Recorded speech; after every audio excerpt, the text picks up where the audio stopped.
నమస్కారం. ఆధ్యాత్మిక వార్తావాహిని భక్తి విశేషాలకు స్వాగతం. నా పేరు శృతి. ముందుగా ముఖ్యాంశాలు. నవరాత్రులకు ముస్తాబోతున్న ఇంద్రకీలాద్రి ఏర్పాట్లను సమీక్షించిన జిల్లా కలెక్టర్.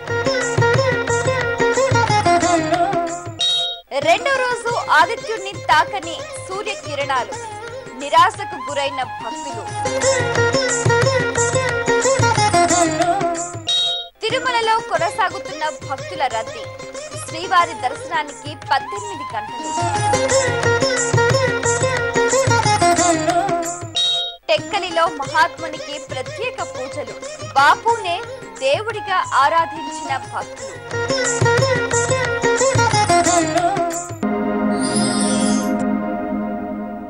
ఈ నెల 16వ తేదీ నుంచి ప్రారంభం కానున్న బెజవాడ దుర్గమ్మ నవరాత్రోత్సవాలను భారీగా నిర్వహించేందుకు అధికారులు ఏర్పాట్లను ముమ్మరం చేశారు. 9 రోజుల పాటు లక్షల సంఖ్యలో తరలివచ్చే భక్తులకు మెరుగైన సదుపాయాలు కల్పించడంతో పాటు భద్రతకు పెద్దపీట వేయాలని జిల్లా అధికార యంత్రాంగం నిర్ణయించింది. నవరాత్రులకు 3 కోట్ల నిధుల కేటాయింపు జరగడంతో సామాన్య భక్తులు కనకదుర్గమ్మను దర్శించుకొని సంతృప్తి చెందే విధంగా ఏర్పాట్లను చేయాలని జిల్లా కలెక్టర్ బుద్ధప్రకాష్ ఎం జ్యోతి అధికారులను ఆదేశించారు. మరోవైపు 3000 మంది పోలీసులు, నవరాత్రులకు 2000 మంది వాలంటీర్లు భక్తులకు అందుబాటులో ఉంటారని కలెక్టర్ అన్నారు. We had a meeting on preparatory work for Dashera celebration in Vijayawada. Nenu, CP garu, JC garu, DCP garu, EO temple and all the district officers related with ఈ దసరా మహోత్సవాలు సంబంధించిన అందరూ ఆఫీసర్తో రివ్యూ చేయడం జరిగింది. ఆల్రెడీ సబ్ కలెక్టర్ గారు, DCP గారు and EO గారు ఒక మీటింగ్ చేసేశారు. దానిపైన ఆ నిర్ణయాల పైన ఏమేమి యాక్షన్ తీసుకున్నారు, ఆల్ ద డిపార్ట్మెంట్స్ ఏమేమి యాక్షన్ తీసుకున్నారు, ఇంకా ఏమేమి యాక్షన్ తీసుకోవాలి దాని గురించి చర్చించడం జరిగింది. పోయిన సంవత్సరం ఈ మహోత్సవాలు చాలా చక్కగా, చాలా వితౌట్ ఎనీ ఈవెంట్ ఈవెంట్ చేయడం జరిగింది. అదేవిధంగా ఈ సంవత్సరం కూడా ప్రత్యేకంగా ఈ కామన్ పిల్గ్రిమ్కి ఇబ్బంది లేకుండా, ఏది హ్యాసల్స్ లేకుండా దర్శనం ఏ విధంగా ఇవ్వాలని ఆ దృష్టి పెట్టుకొని మనము ఈరోజు చర్చించాము. మరో 14 రోజులలో ప్రారంభమయ్యే దసరా ఉత్సవాలలో భాగంగా విజయవాడ దేవస్థాన ఈవో రఘునాథ్ తీసుకున్న నిర్ణయం వివాదాస్పదమైంది. వేద విద్వత్ సభ కుదింపుతో ఆగ్రహించిన వైదిక కమిటీ సహాయ నిరాకరణకు దిగింది. వేద బ్రాహ్మణ సంఘాలు జోక్యం చేసుకోవడంతో వివాదం సద్దుమణిగింది.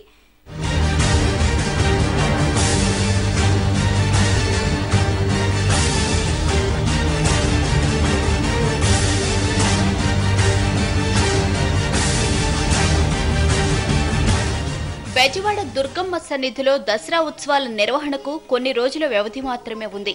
ప్రతి ఏటా ఉత్సవాల్లో వేద విద్వత్ సభ, అర్చక సభ రద్దు నిర్వహించడం ఆనవాయితీ.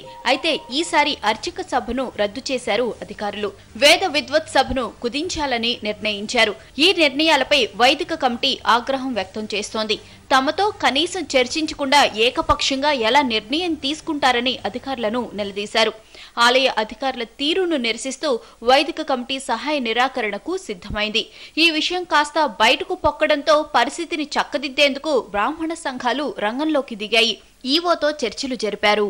కృష్ణా జిల్లాలో ఉన్న 1380 దేవాలయాలు ఆ రోజు తెరుచుకోవు. 3011 మంది అర్చక స్వాములు ఆ రోజు నుంచి ఇక్కడ నిరవధిక నిరాధ చేయడానికి కూడా వెనుకాడమని మీడియా ముఖంగా ఈవో గారికి హెచ్చరించడం జరుగుతుంది. పండిత సత్కారాలను రద్దు చేయడంపై వైదిక కమిటీ తీవ్ర అభ్యంతరాలు వ్యక్తం చేసింది. దేవస్థానం ఆధ్వర్యంలో జరుగుతున్న కార్యక్రమాలతో పాటు దసరా ఉత్సవాల సమీక్షలకు కూడా వైదిక కమిటీ గైర్హాజరయ్యి నిరసన తెలిపింది. చివరకు ఈవోతో చర్చల అనంతరం వైదిక కమిటీ కూడా శాంతించింది. అటు ఈవో కూడా బ్రాహ్మణ సంఘం ఒత్తిళ్లకు దిగిరాక తప్పలేదు. నిబంధనల మేరకు కార్యక్రమాలు నిర్వహించేందుకు గ్రీన్ సిగ్నల్ ఇచ్చారు. కృష్ణా జిల్లా వరకు పరిమితమై ఇందులో కొద్దిగా ఆర్థికంగా వెనుకబడిన అర్చకులకు ఇద్దాం. అది ఒక 100 మందికి ఏడాదికి ఇవ్వడం చేద్దాం. కానీ దానికి సెలక్షన్ ప్రాసెస్ని డిసైడ్ చేయమని అడుగుతున్నాను. సెలక్షన్ ప్రాసెస్ వాళ్ళు చెప్పట్లేదు. గతంలో లాగంటే గతంలో వద్దు, ఒక నిర్దిష్టమైన ప్రతిపాదనతో రండి అని చెప్తుండడం జరిగింది. వాళ్ళు వచ్చినట్లయితే అది కూడా కొనసాగిస్తామని.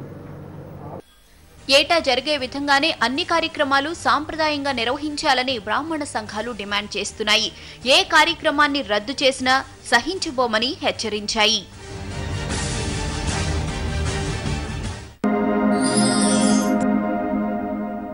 తిరుమలలో భక్తుల రద్దీ కొనసాగుతోంది. శ్రీవారి దర్శనానికి 31 కంపార్ట్మెంట్లలో భక్తులు వేచి ఉన్నారు. క్యూ లైన్లన్నీ నిండిపోయి కిలోమీటర్ మేర భక్తులు బార్లు తీరారు. తమిళ భక్తులు అత్యంత పవిత్రంగా భావించే పెరటాసి మాసం కావటంతో సెలవు దినం కూడా కావటంతో భక్తుల రద్దీ అధికంగా ఉంది. శ్రీవారి దర్శనానికి 18 గంటల సమయం పడుతోంది. ప్రత్యేక ప్రవేశ దర్శనానికి 5 గంటల సమయం పడుతోంది. మెట్ల మార్గం ద్వారా వేలాది మంది భక్తులు తిరుమలకు చేరుకుంటున్నారు. కాలినడకన భక్తులకు 9 గంటల సమయం పడుతోంది. బుధవారం కూడా రద్దీ కొనసాగనుంది.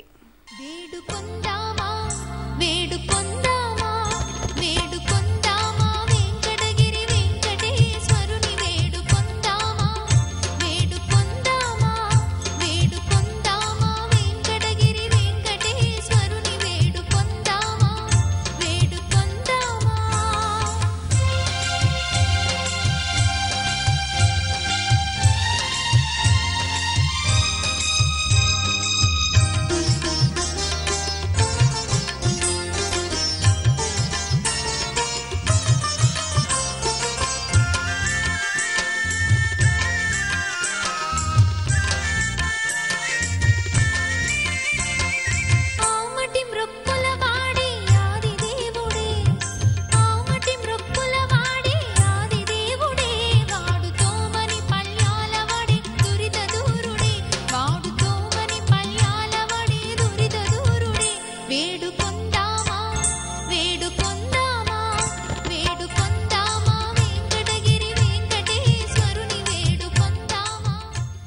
మేము ఆదరణ నుంచి వచ్చినాం. మా పేరు జయలక్ష్మి. పిల్లలతో వచ్చినాం. అసలు మాకు ఏమీ సౌకర్యం లేదు.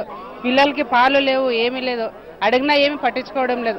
మేముండే పరిస్థితుల్లోనే వాళ్ళు ఉంటే వాళ్ళకి తెలుస్తుంది. ఒక రోజన్నా మేము 24 గంటల నుంచి తిప్పులు పడడం, ఇంతవరకు దర్శనం లేదు మాకు. వాళ్ళు మా పరిస్థితుల్లో ఉంటే వాళ్ళు కూడా తెలియాలా. అందుకే వాళ్ళని కూడా ఒకరోజు నిలబెట్టాలా. వాళ్ళు తిరుమల శ్రీవారి దర్శనానికి వచ్చే భక్తులు గంటల తరబడి క్యూ లైన్లలో వేచి ఎన్ని కష్టాలు పడతారో, భక్తులు ప్రీతిపాత్రంగా భావించే లడ్డూ ప్రసాదాన్ని పొందాలన్నా అన్ని కష్టాలు పడాల్సిందే. భక్తుల రద్దీ రోజురోజుకు పెరుగుతున్నా లడ్డూ కౌంటర్ల సంఖ్య పరిమితంగానే ఉండటంతో లడ్డూ ప్రసాదాన్ని పొందేందుకు భక్తులు తీవ్ర ఇబ్బందులు పడుతున్నారు.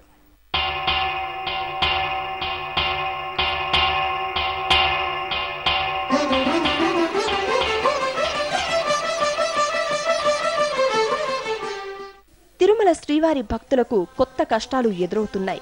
స్వామివారి దర్శనంతో సంతోషపడి వెలుపలికి రాగానే మరో సమస్య ఎదురు చూస్తోంది.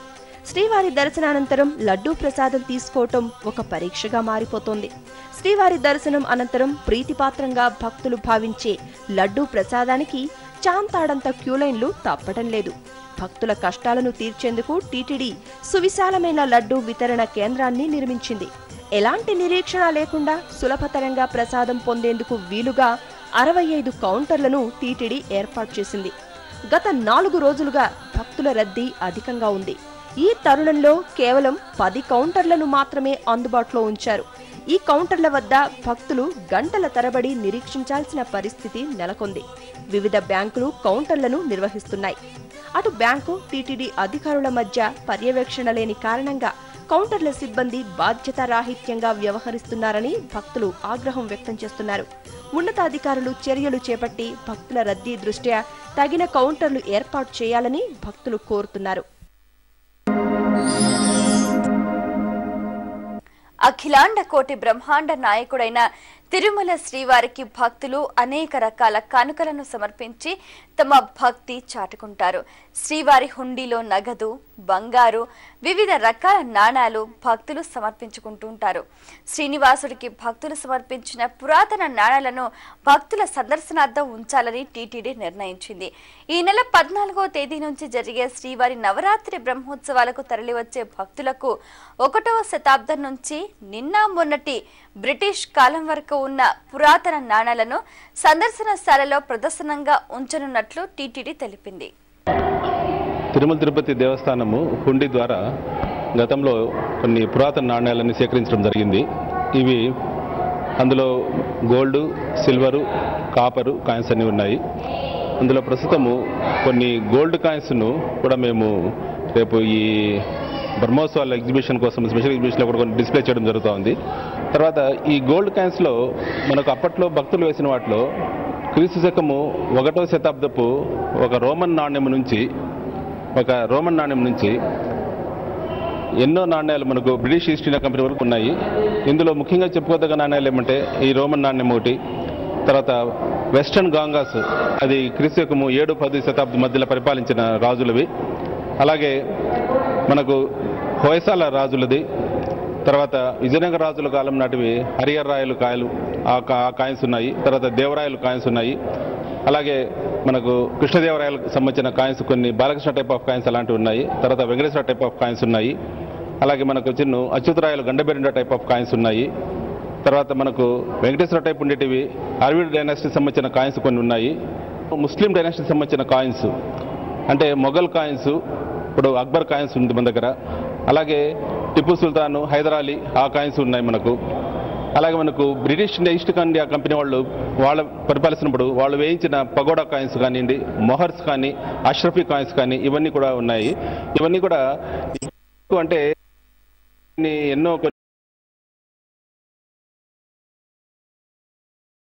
రేర్ కాయిన్స్ కూడా ఉన్నాయి. వాటిని వెంకటేశ్వర స్వామి ఉన్న కాయిన్స్ మనకు వచ్చి విజయనగర రాజుల కాలం నుంచి ఉన్నాయి. అందులో కృష్ణదేవరాయల కాయిన్ ఉన్నాయి. అలాగే అరవిడ్ డైనాసిటీ ఉన్నాయి. వెంకటభద్రరాయ వేయించిన కాయిన్స్ ఉన్నాయి. దాంట్లో శ్రీ వెంకటేశాయ నమః అనేసి కూడా ఉంది. ఒకవైపు కాయిన్కు ఒకవైపు ఏమో వెంకటేశ్వర స్వామి బొమ్మ ఉండి వెనక వైపు ఏమో వెంకటేశాయ నమః అని ఉంది. అలాగే బ్రిటిష్ ఇండియా వాళ్ళు కూడా పగోడా కాయిన్స్ అనేసి వాళ్ళు ప్రింట్ చేశారు. ఆ ప్రింట్ చేసినప్పుడు ఆ పగోడా కాయిన్స్ లో కూడా ఒకవైపు ఏమో వెంకటేశ్వర స్వామి బొమ్మ ఉంది, ఇంకోవైపు వచ్చి ఆలయ గోపురం ఉంది అనమాట. అది కూడా చాలా చక్కగా ఉన్నాయి. కూడా నాకు గోల్డ్ కాయిన్స్ ప్రస్తుతం వచ్చి మ్యూజియం వరకు చూస్తే కన్నా దాదాపు 1213 గోల్డ్ కాయిన్స్ ఉన్నాయి. భక్తి విశేషాల్లో ఇప్పుడు స్వల్ప విరామం తర్వాత భక్తి విశేషాలకు తిరిగి స్వాగతం. పుంసాం మోహన రూపాయ భాస్కరాయ నమో నమః. ప్రత్యక్ష దైవం, ఆరోగ్య ప్రదాత, సకల చరాచర జగత్తుకు వెలుగునిచ్చే దేవుడు సూర్య భగవానుడు. ఆదిత్యుణ్ణి దర్శించుకుంటే చాలు ఆరోగ్య సంపద మన చెంతే ఉన్నట్లని భక్తులు భావిస్తారు. అందులోనూ అరసవల్లి ఆదిత్యుణ్ణి భానుడి లేలేత కిరణాలు స్పృశిస్తే, ఆ సమయంలో స్వామివారిని కన్నులారా వీక్షిస్తే శరీరంలో రసాయన ప్రక్రియలన్నీ జరిగే రుగ్మతలన్నీ దూరమవుతాయని ఆధ్యాత్మికవేత్తలు, శాస్త్రవేత్తలు చెబుతున్నారు. ప్రతి ఏటా లాగానే అరసవల్లి సూర్యనారాయణుడిపై బాలభానుని అరుణ కిరణాలు స్పృశించే సుందర దృశ్యం సోమవారం ఆవిష్కృతమైంది. అరసవల్లి సూర్య భగవానుడి ఆదిత్యుడి తొలి కిరణాలు తాకిన సందర్భంగా అరసవల్లి క్షేత్రంపై భక్తి టీవీ అందిస్తున్న ప్రత్యేక కథనం మీకోసం.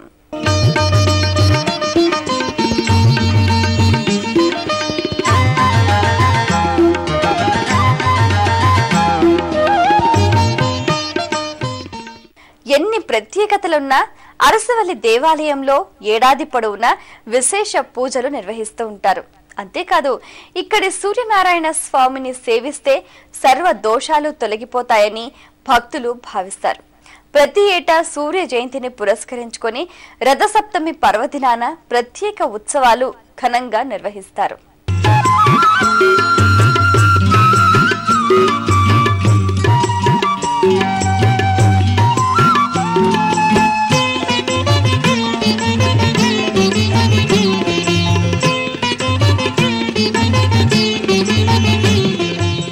సమస్త జీవరాశులను మేల్కొల్పే ఆదిదేవుడు ఆదిత్యుడు. అటువంటి సూర్య దేవాలయం శ్రీకాకుళం జిల్లా అరసవల్లిలో ఉంది. కలియుగ ప్రత్యక్ష దైవంగా పేరొందిన సూర్య భగవానుడు అరసవల్లి క్షేత్రంలో నిత్య పూజలందుకుంటున్నాడు. సుదీర్ఘ చరిత్ర ఈ ఆలయం సొంతం. దశాబ్దాల కాలం నుంచి భక్తజనులు ఆదిత్యుడికి పూజలు నిర్వహిస్తున్నారు.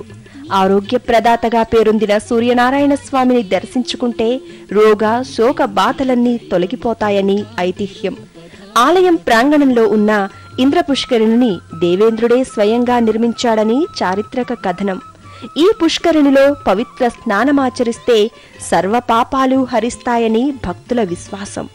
కోరిన కోరికలు తీర్చే సూర్య భగవానుడికి భక్తులు తలనీలాలు అర్పించుకోవడంతో పాటు సూర్య నమస్కారాలు చేసి ప్రత్యేక పూజలు నిర్వహిస్తూ ఉంటారు. దేశంలోనే ఖ్యాతిగాంచిన అరసవెల్లి సూర్య దేవాలయంలో రథసప్తమి వేడుకలు కనుల పండుగగా నిర్వహిస్తారు. ప్రతి ఏటా మాఘశుద్ధ సప్తమిని పురస్కరించుకుని రథసప్తమి ఉత్సవాలు వైభవంగా నిర్వహించటం ఆనవాయితీగా వస్తోంది. తెల్లవారుజామున మహాక్షీరాభిషేకంతో ప్రారంభమైన వేడుకలు రాత్రికి జరిగే ఏకాంత సేవతో ముగుస్తాయి. రథసప్తమి ఉత్సవాలను తిలకించేందుకు రాష్ట్రం నలుమూలల నుంచి వేల సంఖ్యలో భక్తులు తరలివస్తారు. గ్రహాలకు రాజైన ఆదిత్యుణ్ణి దర్శించుకునేందుకు అనేక ప్రాంతాల నుంచి భక్తులు నిత్యం వస్తూనే ఉంటారు. అందుకే రాష్ట్రంలోనే విశిష్టమైన దేవాలయంలో అరసవల్లి క్షేత్రం గుర్తింపు పొందింది. ఇంతటి ప్రత్యేకత కలిగిన అరసవల్లి సూర్య దేవాలయం ప్రతి ఏటా మార్చ్, అక్టోబర్ నెల 1, 2, 3 తేదీలలో మహా అద్భుతం జరుగుతుంది. దేశంలో మరెక్కడా లేని విధంగా సూర్యుడి లేలెత్త కిరణాలు సూర్య భగవానుడి పాదాలకు తాకుతాయి. ఇటువంటి అరుదైన ఘటన అరసవల్లి ఆలయంలో మాత్రమే జరగటం విశేషం. అరసవల్లి సూర్య దేవాలయంలో స్వామివారి మూల విరాట్టుపై సూర్యకిరణాలు పడే అద్భుత దృశ్యం సోమవారం ఆవిష్కృతమైంది. ఉత్తరాయణ, దక్షిణాయన కాలాలలో మార్పుల కారణంగా అరసవల్లి ఆదిత్యుడి విగ్రహంపై సూర్యకిరణాలు నేరుగా ప్రకాశించాయి. గత 30 ఏళ్ల కాలంలో ఎప్పుడూ లేని విధంగా 5 నిమిషాల పాటు కిరణ స్పర్శ జరగటం ఇదే తొలిసారి కావడం విశేషం. ఈ అద్భుత దృశ్యం మార్చి, అక్టోబర్ నెలల్లో మాత్రమే భక్తులకు సాక్షాత్కరిస్తుంది. ఆదిత్యుని కిరణ స్పర్శ తాకిన అపురూప క్షణాల్లో భక్తులు అనిర్వచనీయమైన అనుభూతికి లోనవుతారు. ఈ సుందర దృశ్యాన్ని తిలకించేందుకు సుదూర ప్రాంతాల నుంచి సైతం భక్తులు పెద్ద ఎత్తున తరలివస్తూ ఉంటారు. ఈ సమయంలో సూర్యుణ్ణి దర్శించుకుంటే అనారోగ్య సమస్యలు తొలగిపోతాయని భక్తుల విశ్వాసం. అరసవల్లి సూర్య దేవాలయంలో మరో ఘట్టం భక్తులను కనువిందు చేస్తోంది. ప్రతి ఏడాది క్షీరాబ్ది ద్వాదశిని పురస్కరించుకుని ఇంద్ర పుష్కరిణిలో తెప్పోత్సవాన్ని అంగరంగ వైభవంగా నిర్వహిస్తారు. ఉషా పద్మిని ఛాయా సమేతంగా తెప్పపై విహరించే సూర్య భగవానుణ్ణి దర్శించుకునేందుకు భక్తులు విశేషంగా తరలివస్తారు. అరసవల్లి సూర్య దేవాలయంలో క్షీరాబ్ది ద్వాదశిని పురస్కరించుకుని ఇంద్ర పుష్కరిణిలో హంస నావికోత్సవాన్ని కనుల పండుగగా నిర్వహిస్తూ ఉంటారు. ప్రతి ఏడాది కార్తీక మాసంలో వచ్చే చిలుకల ద్వాదశి పర్వదినాన తెప్పోత్సవాన్ని నిర్వహించడం ఆనవాయితీగా వస్తోంది. ఉత్సవాల్లో భాగంగా ఉషా పద్మిని ఛాయా సమేత సూర్యనారాయణ స్వామివారి ఉత్సవ మూర్తులను హంస వాహనంలో వేంచేపు చేసి ఇంద్ర పుష్కరిణిలో నావికోత్సవం నిర్వహిస్తారు. ఇలా స్వామివారు హంస వాహనంపై 9 సార్లు విహరిస్తారు. ఆకాశంలో మేఘాలు కమ్ముకుని వర్షాలు పడుతూ ఉండటంతో రెండో రోజు సూర్య భగవానుడు మబ్బుల మాటనే ఉండిపోవటంతో భక్తులు నిరాశతో వెనుదిరిగారు. మూడో రోజైన భానుని కిరణాలు ఆదిత్యుణ్ణి తాకుతాయని భక్తులు వేచి చూస్తున్నారు. చివరి రోజైన భానుడు భక్తుల కోరిక తీర్చి ఆదిత్యుడికి కిరణాభిషేకం చేస్తాడని కోరుకుందాం. ఇది అరసవల్లి సూర్యనారాయణ స్వామి ఆలయంపై ప్రత్యేక కథనం.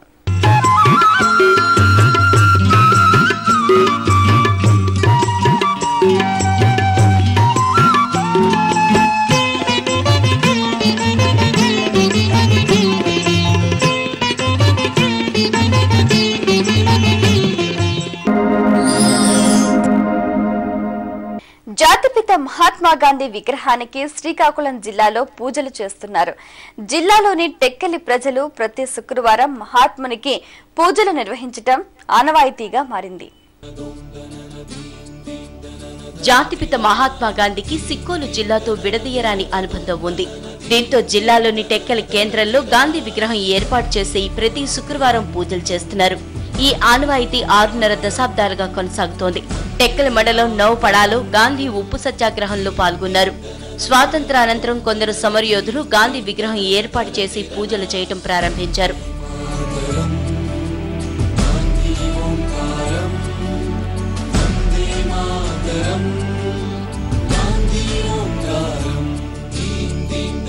Dina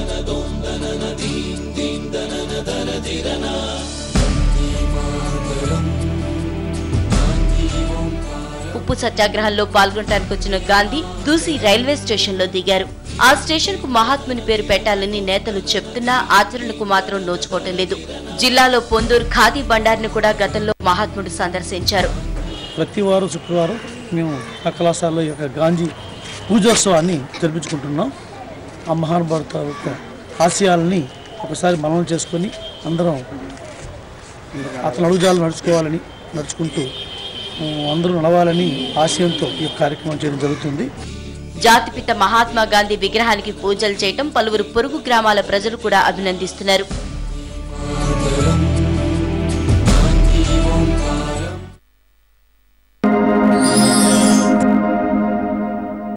గాంధీ జయంతి రోజున టీడీపీ అధినేత నారా చంద్రబాబు నాయుడు ప్రారంభించిన వస్తున్నా మీకోసం పాదయాత్ర విజయవంతం కావాలంటూ తిరుపతిలోని తాతయ్యగుంట గంగమ్మ దేవాలయంలో టీడీపీ నేతలు ప్రత్యేక యాగాలు నిర్వహించారు.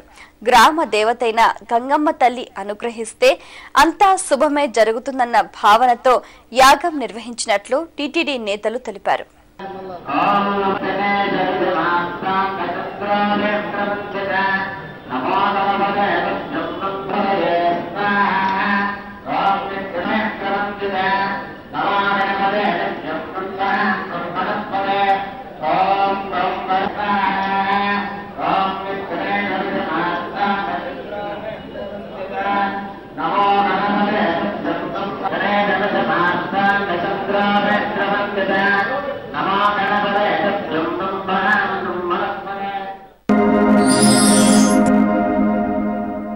భక్తి విశేషాలు ముగించే ముందు ముఖ్యాంశాలు మరోసారి.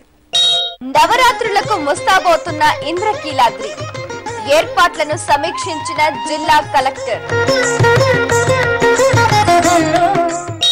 రెండో రోజు ఆదిత్యుడిని తాకని సూర్యకిరణాలు నిరాశకు గురైన భక్తులు. తిరుమలలో కొనసాగుతున్న భక్తుల రద్దీ. శ్రీవారి దర్శనానికి 18 గంటలు. టెక్కలిలో మహాత్మునికి ప్రత్యేక పూజలు. బాపునే దేవుడిగా ఆరాధించిన భక్తులు.